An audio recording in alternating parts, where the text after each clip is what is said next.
Exclusively on Secular Media Network, this is the Gaytheist Manifesto.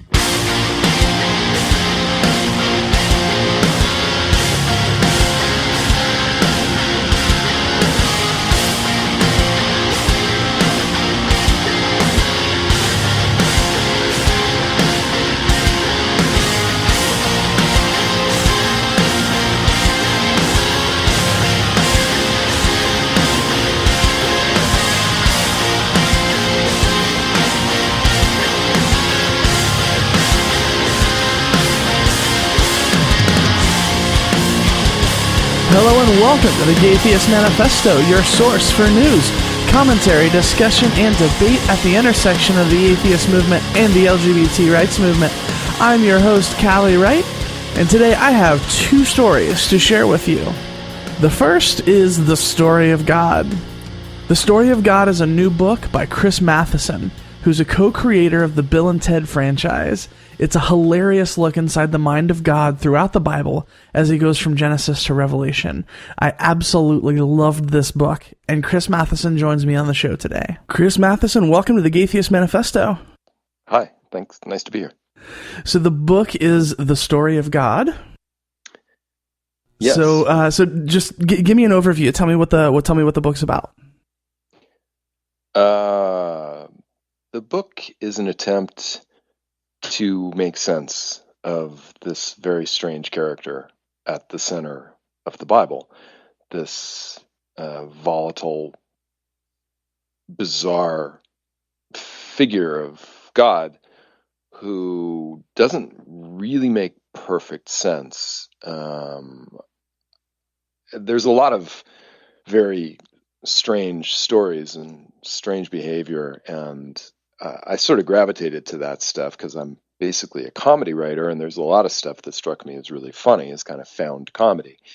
And I wasn't quite sure what to do with it for a while, and then I thought, well, no, I want to try to write the story of this guy. Like, what is wrong with this guy? What is happening with this guy? Why is he so mad all the time? And so I took him from Genesis, when he's just sitting in the darkness, presumably eternally doing nothing, to the very end of the story, Revelations, where he becomes kind of a psychotic supervillain. And I tried to tell his story and find a kind of a narrative arc for the character of God. So do you have a favorite story? I do. The Book of Job is my favorite because the Book of Job is very often described as a crown jewel of the Bible and a really beautiful, profound exploration of why do bad things happen to good people, that question. Mm-hmm. And it is an amazing story, but it's really more of a satire in my view. And the character of God is perfectly revealed in the Book of Job as a bully and a braggart and a blowhard and kind of a lightweight and a partier and an empty suit, and most interestingly and hilariously, mentally ill. God's complete belly flop pratfall meltdown at the end of the Book of Job, when he starts screaming at Job from heaven, is just some of the greatest character comedy ever written. So, in one of the things that I appreciated the most, obviously given the subject of the show and, the fact that I live in the LGBT community, is is God wrestling with homosexuality and why he seems to care so much about that whole thing. And the telling of the Sodom and Gomorrah story, I thought was pretty great. Yeah, he's got real problems with his sexuality, I think. He's clearly, to the extent that God has a sexuality, and he does. I mean, he's male, and he's very drawn to men, and he's very interested in men's bodies, and specifically very interested in men's penises and testicles. And not interested in women at all. Women are like kind of unclean and very, very secondary. Yeah, I love how he keeps forgetting what Lot's wife's name is. I don't think he knows, actually. I think he's not interested. It's right at the very beginning. He doesn't even give Eve a name. Eve, the first woman, doesn't even get a name. Adam has to name her. So the tone is set. He doesn't care. Noah's wife doesn't have a name. Job's wife doesn't have a name. Lot's daughters don't have a name. Lot's wife doesn't have a name. A bunch of them don't. So a lot of times with comedy, there's a deeper message. There's a deeper sort of statement trying to be made. Is there something along with this, or is this just sort of an honest exploration of like, well, this is kind of weird, so this is maybe an explanation for the weirdness? I don't know. I guess if there's a deeper point, the point is we should laugh at this. This is the time to take this book seriously is past. This book is ridiculous. This book is laughable. If you read it carefully, this book is laughable, and it's deeply misogynistic, and it's deeply homophobic. And we should be making fun of it. And up until very recently, that just wasn't allowed. I mean, up until a few hundred years ago, you'd be punished for saying stuff like this. And even 100 years ago, you really couldn't get away with it. But now's the moment that we can, I think by laughing at it, we can contribute to the pulling down of this giant structure, which has, in my view, and I think in the view of most atheists, has really done a lot of harm and is doing a lot of harm to a lot of people. Yeah, I agree. Have you always been an atheist, or were you religious at any point? I don't think I was always an atheist. I think I would have been, if anything, an agnostic. I mean, I was sort of interested. But the funny thing is, I didn't become an atheist until I read the Bible fully. That's when I kind of knew. Before that, if you don't read the Bible, then you can kind of have a dim awareness, maybe, of what the story is, and a kind of a vague understanding of what Jesus was saying. And, you kind of know the Sermon on the Mount, and you kind of know a few Proverbs, and you're like, yeah, whatever. And it was when I read it that I thought, you've got to be kidding. You've got to be kidding me. This is ludicrous. And how could anybody believe this? I actually had kind of the same reaction because that's kind of what turned me into an atheist too, was actually reading it for the first time. And yeah. I started asking my grandma all these questions because my grandma was the Christian in the family, and she had me go meet with her pastor. And she's like, will you talk to my pastor if I can set up a meeting? And I said, sure. And I was like, 14, 15, somewhere in that area. And I was like, and I asked all those, all the questions that everyone asks about, like, God commanding people to rip children out of the women's stomachs and stuff like that. And he goes, it's not wrong to question, but you have to understand all the answers are in the Bible. And I said, oh, okay, that's where we're at now. Okay. Yeah. Well, there you go. Yeah. No, it's not wrong to ask a question, but the absolute truth is there. So the only good reason to ask a question is so that somebody like that can present you with the absolute truth. Right. And if you don't accept that kind of thing, right? If you're just not inclined to accept that, and a lot of people clearly are, but if you're the sort of person who goes, right, I don't quite buy that, I don't quite accept that, then you're going to drift away from it pretty quick. Yeah, well, of course, anything that's planted out in the world is planted by the devil to throw you off. Oh, isn't that great? That's such a great story. And it gives him so much credit. It's just great. It makes him so interesting. And it's such a bizarre...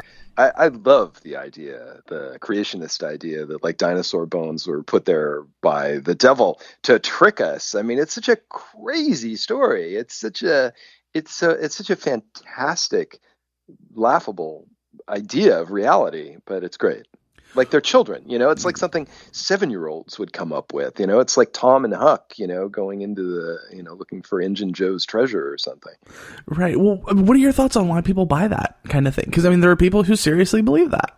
I now am, I have come to believe that very few Christians read the Bible. I think they cherry pick. It's a massive book, obviously, and there's a lot in it. And if you want to believe it, and that's the big thing, there's a desire to believe it. There's a need. There's a real hunger for what religion provides. And if you have that hunger, then you can go through and you can find those 20 stories that you're like, right. Oh, I like that. Oh, that's nice. Oh, that's good. And they don't read the whole book, because if they read the whole book, they'd be like, ooh, what do I do with that? What do I do with that story? Like, my kid talks back to me, I should kill them. That kind of thing. I think they leave it to their spiritual leaders. They leave it to their pastors and priests to interpret and defend everything, the whole book. Those people will, they'll defend the whole thing all the way, everything, the murder of children, you name it. But your average Christian, I think your average religious person is scared and lonely and looking for meaning, and undeniably, whatever I may think of it intellectually, and I think it's ridiculous, and I think it's the emperor's new clothes, but emotionally, it clearly provides a lot for a lot of people. Mm-hmm. So one of my favorite stories in the Bible to bring up when it comes to morality and God's morality is during the Sodom and Gomorrah story, where Lot offers his daughters up to be raped instead of the angels. Oh, it's wonderful. And reading through this section in the book on this, I was like, oh, wow. Right. The idea being that Lot did it knowing that all of the men were homosexual and they wanted men, so he wasn't actually doing anything wrong. Yeah, I guess that's the justification for it, right? Which raises the question, why would you even say it then? I mean, if you know that every man in Sodom, other than Lot, is homosexual, and therefore, why are you going to offer really what it is, it's a big giveaway on Lot's part. Lot wants to have sex with his own daughters. Clearly, Lot has sex with his own daughters not long after this. Lot's very happy to have his wife turned into a pillar of salt, I believe, and have sexual access to his daughters. And so he's kind of projecting, like, here's my daughters, you guys can have sex with them. But of course they're not interested. Although there's another story later of another, it's the traveler and the concubine story, where the traveler it's very reminiscent of the angels in Sodom, where a traveler basically is in a house and there's another gang of homosexual rapists who want to attack him, and he pushes his own concubine / wife out the door and says, no, take her. And this group of rapists apparently is bisexual, because they do rape her all night and basically kill her. And then he cuts her into 12 pieces and sends her to the 12 tribes, I guess. And that leads to a war. So it's a weird companion piece. It's a weird, even kind of more hateful companion piece, if that's possible. Well, maybe not more hateful, but hateful in a different way. Right.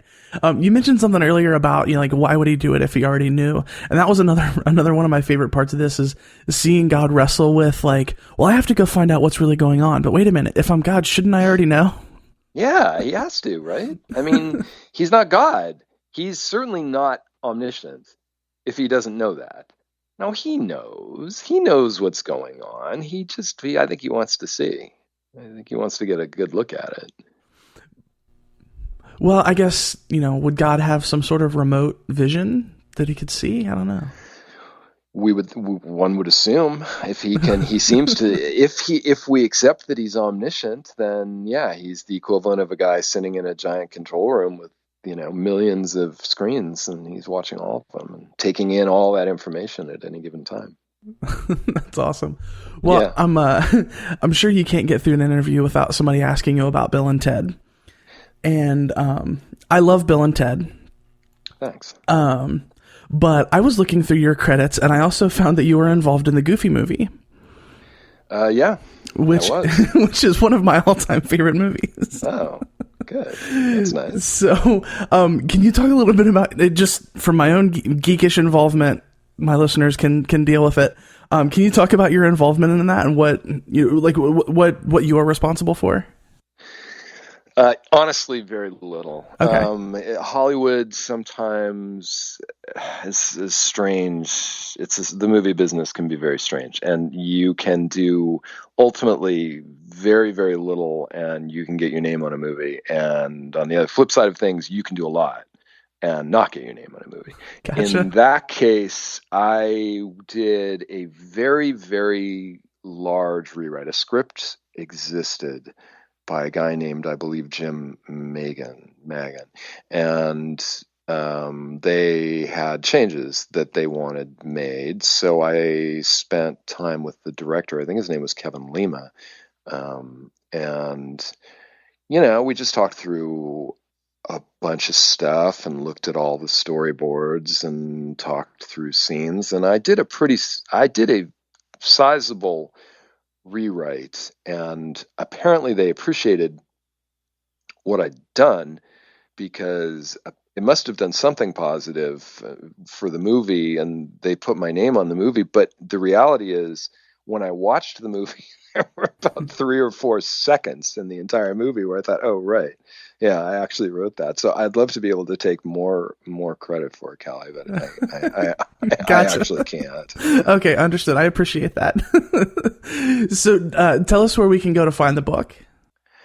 Well, it's at some bookstores, but I can't tell you exactly which ones. If you want to get it, really, Amazon is the best, most efficient way at this point of purchasing the book.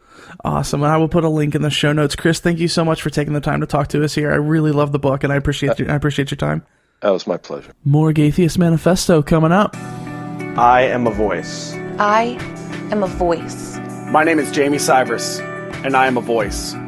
I was sexually abused by my father for 2 years, and I am not alone. As a matter of fact, upward of 3 million men in the U.S. have been a victim of rape or sexual abuse. Think that's bad? Try 18 million U.S. women who have been raped or abused. I am a voice. In fact, 1 out of every 6 women and 1 out of every 33 men have been a victim. If that wasn't bad enough, only 46 out of every 100 sex crimes are reported to the police. Of that 46, 12 lead to an arrest. From there, only 9 will be prosecuted. 5 will lead to a felony, and only 3 will even spend 1 day in jail. I am a voice. I am a voice. I am a voice. I am a voice. Yes, you heard that right. 97% of sexual offenders walk free. I am a voice. I am a voice. I am a voice. It's time to stop being quiet. The more we talk, the more we can make a difference. Visit avoicefortheinnocent.org and share your story. You never know who may draw support from what you have to say. I'm a voice. I am not alone. I am not alone. I am not alone. I am not alone. Don't have a story? Then let people know what we're doing. You may send someone the right direction without even realizing it. I am not alone. I am not alone. I am not alone. I am not alone. Together we can educate our communities about these crimes, which are far more prevalent than most may think. Together we can help people who have stories that are similar to ours, yet may not know where to turn. I am a voice. I am not alone. I am not alone. I am not alone. We can raise our voices and let the world know that we are not alone. So stop shutting up. Stop thinking that if you have a story like mine that you have somehow lost your self-worth. You haven't, and neither have I. And we can help everyone else realize that as well. We are a voice for the innocent, and we are not alone.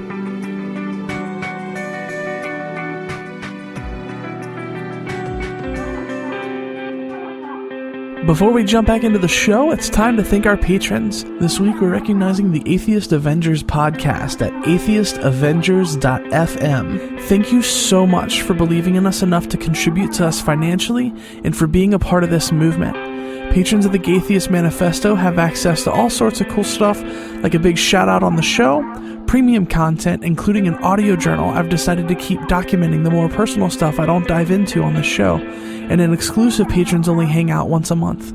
If you're so inclined, head over to patreon.com/thegaytheist Manifesto to become a part of this movement and support the show. Thank you.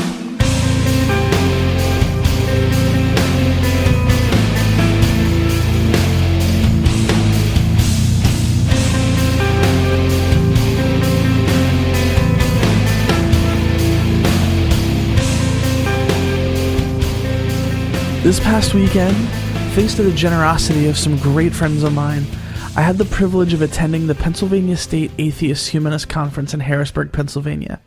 The speakers list was a who's who's of the biggest names in the atheist movement. Now, those who listen to the show will know that I'm a stories kind of gal. Some people collect stamps or toys or clothes. I collect stories. And I heard some incredible stories this weekend. I had plenty of opportunity to get FaceTime with some of the more popular folks in the atheist community, but with respect to them, we already know their stories. I was looking for a compelling story that might otherwise go untold, and holy crap did I find one. My new friend Geoff introduced himself to me Friday night and told me about his deconversion from Mormonism after 30 years in the church, and that the con was his atheist coming out party. I had to hear more from Geoff, so on Saturday night, I handed him my microphone and asked him to share his story for me and for the benefit of those who listen to the show. May want to get the tissues ready is all I'm saying. Okay, so I am here at the Pennsylvania State Atheist Humanist Convention, or PastaCon as it is popularly known. My goal for the convention was not necessarily to find the speakers or the louder voices in the atheist movement, but to find a compelling story to tell. And I found a compelling story to tell. I have a new friend named Geoff Stanley, and he has a very compelling story to tell, and this convention is a very special occasion for him. So I'm going to hand the mic to him and let him tell his story. Great. Well, thank you so much for having me on, Callie. And so I think it's important and vital to have a little bit of background information on who I am and where I came from and how I found myself to be here at this conference today. I grew up in a very small town in northeastern Oregon, and it was one of those towns where everybody knows everybody, you know, everybody's all up in each other's business. And I was born into a very devout Mormon family. My mother was a lifelong member of the church, and when I say the church, that's what I'm referring to, because that's part of the lingo in Mormonism. Is the church is the church, right, the one and true church. Yeah, that's right. That's right. And so she's a lifelong member, and my dad was converted to the church when I was about 4 years old. So I had gone, since birth, attending meetings and services and just being raised in Mormonism. And so we were a very active family. We went to church every Sunday, all 3 hours of it, and if we had responsibilities or callings, if you will, I know my dad had a lot of callings when I was growing up, so he had a lot of extra responsibilities on top of just being your typical member of the church. So that was my life growing up. I was very, very devout. In high school I attended seminary all 4 years, so I got out of school maybe 3 days per week, and for a class or for an hour and a half, 2 hour class or whatever, I attended the local seminary, which is just a Mormon-based instructional thing for high schoolers. And you eventually graduated from that? I graduated from that, yeah. Okay. Yep, absolutely. I graduated as the sort of the president of my seminary class, so okay. I was really into it, and I would attend a lot of youth functions throughout the western area of the United States. And so I did that. When I was 19, I went on a Mormon mission to Ecuador. So from August 2001 to August 2003, I was in Ecuador. preaching the gospel, if you will, converting people. I think I was involved in maybe 30 baptisms. So it was an experience that at the time was incredibly awesome, because I was sort of on the top. You know, I was this. Everybody loved the Mormon missionaries there. Everybody in the church loves the Mormon missionaries. They see us as sacrificing all this time and all this money and all of our resources to come out and do this for 2 years, you know, and not speaking with our families for 2 years, but maybe once or twice a year. So it's an incredible sacrifice, but it was God's work. It was the Lord's will. So it was something I didn't hesitate in pursuing and doing. So when I got back from my mission, I came back to Oregon for about a year, and I needed sort of somewhere to go elsewhere. So the only logical choice for me at that time was Utah. You know, I had a bunch of old mission friends from Utah, and so that was the place to go. So I moved there, still very, very devout and active in the church. I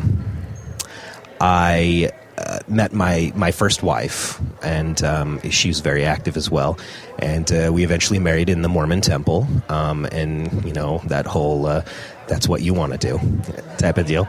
And yeah, so we were married for about 6 years, and I moved to New York after that, and the reason I moved to New York was to go to grad school, and I decided to sort of step out of my element a little bit and to see what there was. I was sort of losing this happiness, sort of this fire underneath that I had felt for so long, my entire life.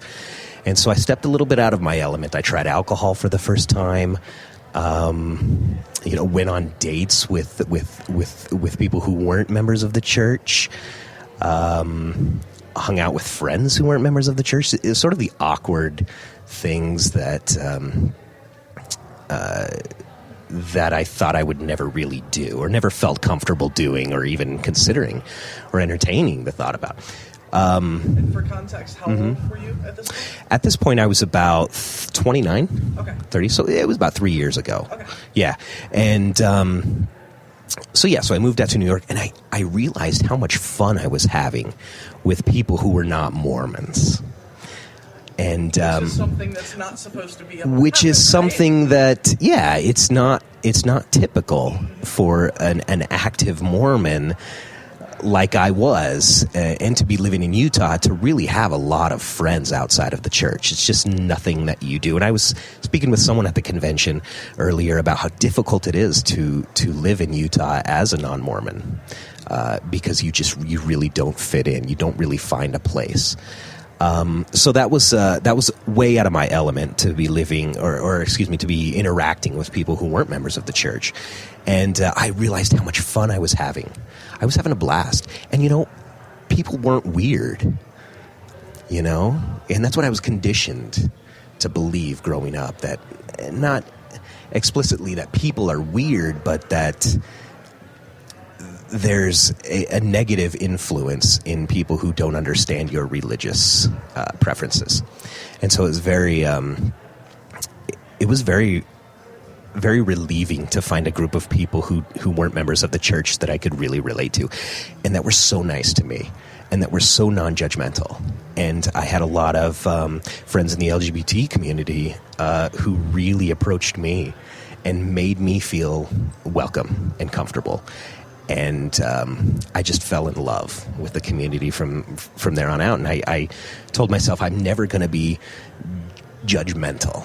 You know, although I'm conditioned to sort of subconsciously feel that way and think that way, I'm never going to actively be judgmental. Well, you don't get rid of your conditioning overnight. No. Yeah. No, I didn't get rid of the conditioning overnight. No, it was a long process, because I still attended church. And really tried to keep myself active, going as much as I could. So is like secular Mormonism a thing? Like, is there like a contingent of Mormon people who live a more secular lifestyle?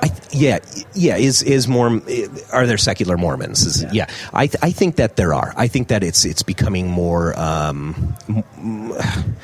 popular. nowadays. I see a lot of my friends who are still very active Mormons who are becoming more, more liberal in their political thoughts, and that's a start. That's a start of becoming more secular. But, those who are secular in the Mormon community, it's not a very open thing for them. Okay, they keep it on the inside. I know lots of Mormons who are secular Mormons, but they can't come out yet. It's just not in their best interest or their family's best interest. In New York, I met my now partner who went to school with me, and we've been together for a few years now, and we have a 1-year-old daughter. We just bought a house in the Hudson Valley area of New York, which is a weird thing to be Mormon and to have a child out of wedlock. But when her and I were we first got together, and we went on this journey of parenthood, I realized the day my daughter was born that the whole God thing wasn't for me, because the way I looked at it, I tried to find similarities between fatherhood and a God who is our celestial Father. Yeah, I was going to ask about that, because so often you hear the opposite. Like, I looked into the eyes of my child and I saw God. And yeah. That's what made it all make sense for me. So that's a really interesting thing to... Right. Yeah. Like, a lot of people would look at it completely differently and think, oh, my faith in God has exploded or bubbled or increased substantially because I see this beautiful angel in my hands, a gift from God. But that wasn't the case with me. I saw it as there's no way in hell I could ever turn my child away and say, okay, here's the vast big world out there. I want you to go out there and experience new things and learn things and hang out with people. And here's a list of things I want you to do and things I don't want you to do. And I want you to call me every day, multiple times a day. I won't answer, but I want you to call me and let me know how you're doing and ask me for things. It took me a second to get that. Yeah, right. That's really good. Yeah. And so I got to thinking, well, that's just not right, because I could never do that. I could never tell my child. And then just blew my mind with that. That's so cool. And then to tell her, by the way, if you don't do these things the way I want you to do it, by the way, ask around, and people will tell you different things on how to do it, but nobody will tell you the same thing. So you just stay confused for the rest of your life. But if you don't do it the way I want you to do it, in the most vague way, I never want to see you again. And I got to thinking about that. That's not right at all. That's not how anything should happen. And the moment she arrived was the moment I stopped believing. The moment I stopped believing, yeah, and it took me a long time to realize that I didn't believe, sure. Because I really tried to hang on to that. I really tried to believe, because being a member of the church, surrounded by Mormons, was amazing. It was amazing. I mean, I was saved. Constant reinforcement. Absolutely. Everyone around you confirming everything that you believe in. Absolutely. You felt like-minded people. You feel that that support, and so being a member of the church was incredible. But I couldn't believe anymore. I didn't believe. And so I started to delve into the atheist community and podcasts and internet blogs and whatnot. And it was incredible to hear the things that people were saying. They were so similar to what I was feeling and what I was thinking. And to know that there was a community out there that would actually support me and bring me in and not be judgmental at all was an incredible thought. That's profound, isn't it? It is. It's incredible to think that I didn't need God in my life to feel fulfilled. And there were other people who thought the same, who felt the same, who knew the same. And so I sort of dabbled on Facebook a little bit with, being skeptical about the church and questioning the church and doubts. And I'd feel how people would react and respond to my posts. And I wasn't quite comfortable enough to really come. Yeah, I was making sure, playing the field. I was making sure nobody was going to razz me too hard, and in a way I didn't know how to respond to. But what's so profound and important about this conference this weekend is this is my coming out experience. I mean, I can look you in the eye. I can look someone in the eye and proudly declare that I'm an atheist, that I don't believe. Yeah, it's awesome. And it is an incredible feeling,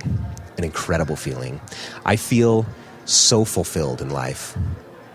I feel that I feel I'm such a nothing in this universe, but we can be so impactful with helping other people feel fulfilled in life. And so coming here, I was nervous. I'm not nervous anymore, but it took me maybe a day of being here and hearing stories and hearing what people are saying and just meeting people and just shooting the shit with people.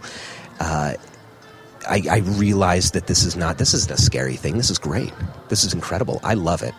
And I'm so excited to bring this experience home with me and share it with my family and share it with my daughter, and let people know that atheism is a cool thing. It's not a bad thing. It's not an evil thing. And I think that's there's such negative stereotypes with attached to atheism that it's really hard to dig that out of people's brains, and that may not happen,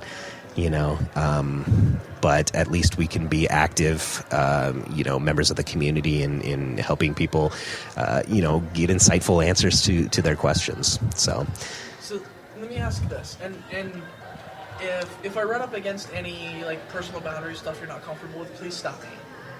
The one thing that I'm always curious about with people who are very evangelical and people who actually go out and do mission stuff like you did, looking at that on the other side of that now, do you feel any sort of guilt for that? Or is it, you recognize what happened in the context of the situation and it just is what it is? Or like reflecting back on that, what is that? What's in your head when you think back on that kind of thing? Yeah. So looking back on my mission experience, you're asking how I process that. Yeah. And whatnot. I think I'll always be glad that I really did go on a mission. Well, because if nothing else, it opens up your world. Absolutely. And you meet people who have a completely different experience from you, and there's value in that, whether there's a religious context or not. Right. Completely opened up my worldview, and I took home a lot of things from my mission. I mean, I learned Spanish. I speak fluent Spanish, and so that helps me in my work in therapy. And so that's an incredible skill to have. And so I'm glad that I actually went there and got that. In the fact that I was so devout and religious at the time, I'm proud of myself for actually taking the step to go when I was an active believer. Because it takes courage to step out and do that. It takes courage to step out and do that and to sacrifice that. And if you talk with a Mormon missionary, they've all made the sacrifice. It's not something that's you just sort of mechanically do. I mean, in essence, it is. Right. But you do think about it a lot. You do prepare for that type of experience. I mean, with some exceptions, I'm sure, basically every Mormon does a mission, right? But some people just go to a different part of the country. Not everyone goes across the world. Right. So there's kind of a hierarchy there of I'm going to go out in the world and I'm going to do this thing. Right. So basically and just real quick, the whole process is simple. You apply to go, you get a medical approval, a dental approval, you get all the logistical things taken care of. You apply to go, you fill out a small biography of yourself, and then the hierarchy of the church, usually what's called the 12 apostles, or the first presidency, which is the president prophet, and his two counselors will sit down and they'll just decide where you go, and this could be anywhere in the world, who knows how many countries. So the assignment's totally random then? Yeah, the assignment is random. It's not something you pick and choose. Gotcha. And the fact that I went to Ecuador could be because I took a few years in Spanish. Who knows? Gotcha. Who knows what how everything's chosen by the hierarchy? But we don't question. Right, of course. Right? And so. That's the No decision. way. That's the decision, so it's obviously the right one. Yeah, exactly, Right. exactly. This came from God. Right. This decision came from God. This did not come from man, you Right. know. So you just take it as it is. You're called to go. You're expected to, convert as many people as you can. Yeah. So it was an experience at the time, very powerful and strengthening. It was very strengthening. I look back at it now. I laugh because I look at a lot of pictures, and I just got emailed a picture of myself. I'm just this skinny little kid who knows shit about life. Right. I'm in a foreign country, and I'm holding this Book of Mormon up in the air with, Guayaquil, Ecuador behind me, and I'm thinking, oh, this is an ensign to the nations. I'm going to convert the world. Everybody must hear this message. And I look at these pictures, and I laugh. And I think, wow, what a juvenile thing. I mean, the church puts the responsibility of their membership in the hands of these young kids fresh out of high school who have no leg to stand on, with doubts and questions and theological arguments. It's just they're not trained to do that. They're trained to sort of bear their testimony or testify to people. And if the person doesn't accept that, then bummer for them in life and in death. So I look back at those things and I sort of snicker and laugh, but I appreciate the experience that I had because I think that really helped mold who I am, my character. I mean, my entire development and personality was built around my Mormon upbringing and my Mormon belief. So going on my mission was incredible for that. So what does the future look like for you? So you're here now. This is basically your coming out party. And I can hear in my headphones that I'm loud enough in the mic, so you don't have to repeat the questions back to me. But so this is your coming out party. So, you're here, you've had this experience, you've obviously gotten a lot out of it because I can see the look on your face. And it's a look I've seen often, and it's one I've worn plenty of times myself. So, I know where you're at, and I think that's so cool. So what does the future look like for you? So the future, that's a great question because I don't know. I have no idea. I have no idea yet how to really do this. Isn't that simultaneously the most awesome and terrifying thing in the world? Absolutely, absolutely, because I have no idea what's going to happen, but it's thrilling. And I'm so enthusiastic. I'm sorry, I hope we can swear on this. You're fine. But I'm enthusiastic about this because I see what religion does. I've been there. The suppression, the thought suppression, the sexual suppression, you name it. The controlling aspect of religion is so damaging and harmful to people and to society. And so the future, I don't know. I have no idea. This is not going to be my last conference, that's for sure, because I'm totally into this, and I love bumping elbows with everybody here.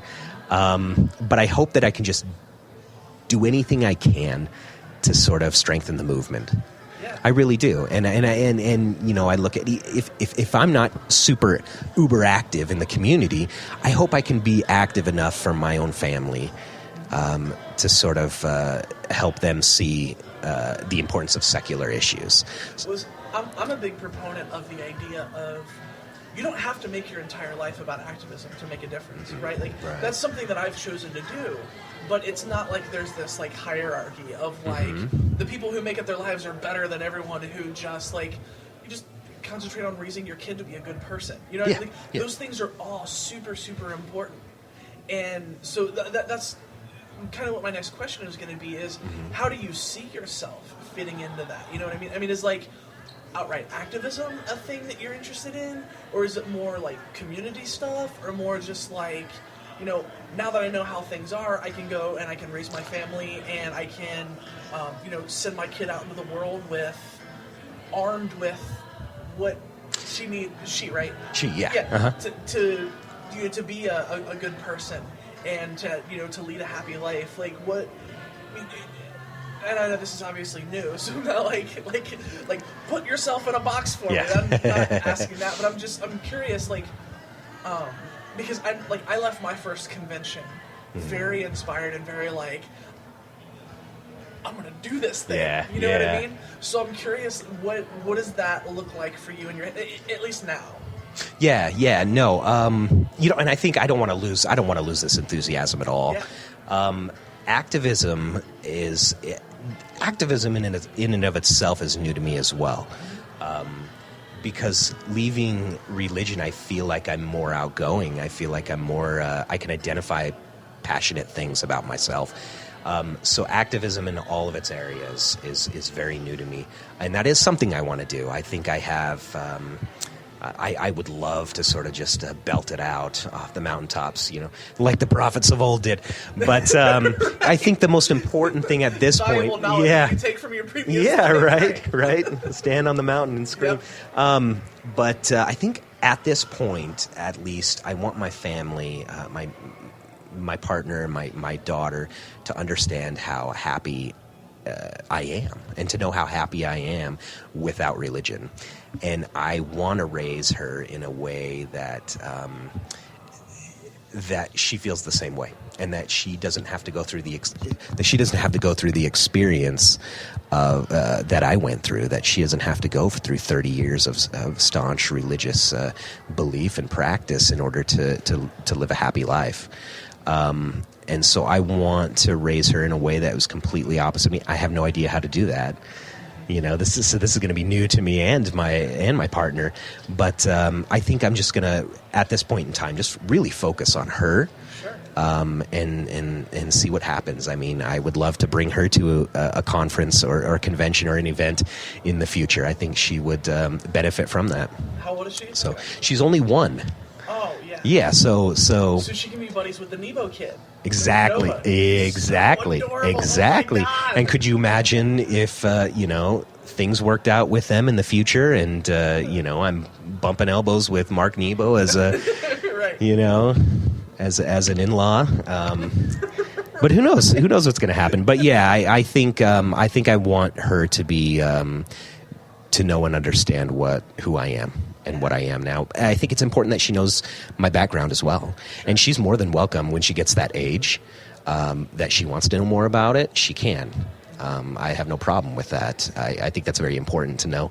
But I really want to raise her in a way that she's very aware of secular issues and the importance of advancing secularism. And again, if this is a boundary, stop me, but where does your partner stand on this whole thing? She's wonderful. Absolutely wonderful. She was born and raised Jewish. I don't know if she was very active. We don't talk about it much. Sure. But she's very supportive. She sees how happy I am. She sees how this has affected me positively, and she loves it.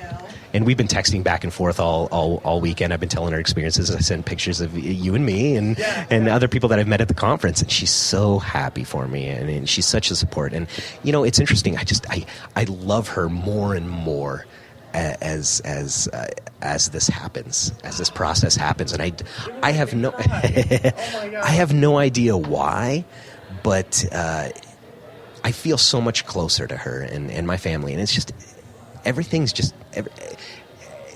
this is beneficial all around. So that's my plan right now, is to sort of focus on my family and try to see where I fit in with them and where we can fit in to society as well.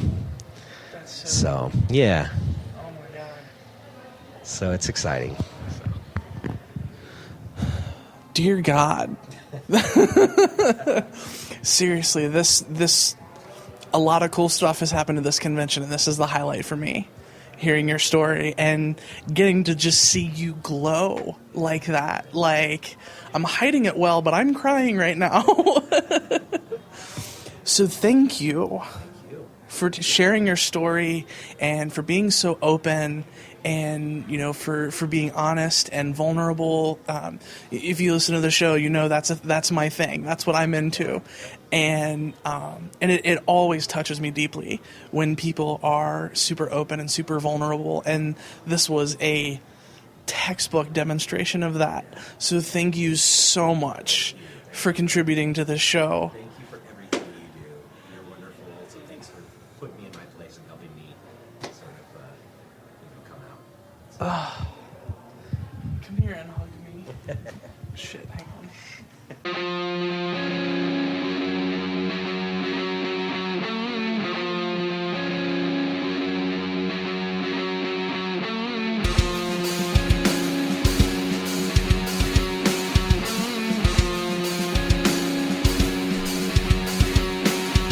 And that, my friends, is going to do it for this episode of the Gaytheist Manifesto on Secular Media Network.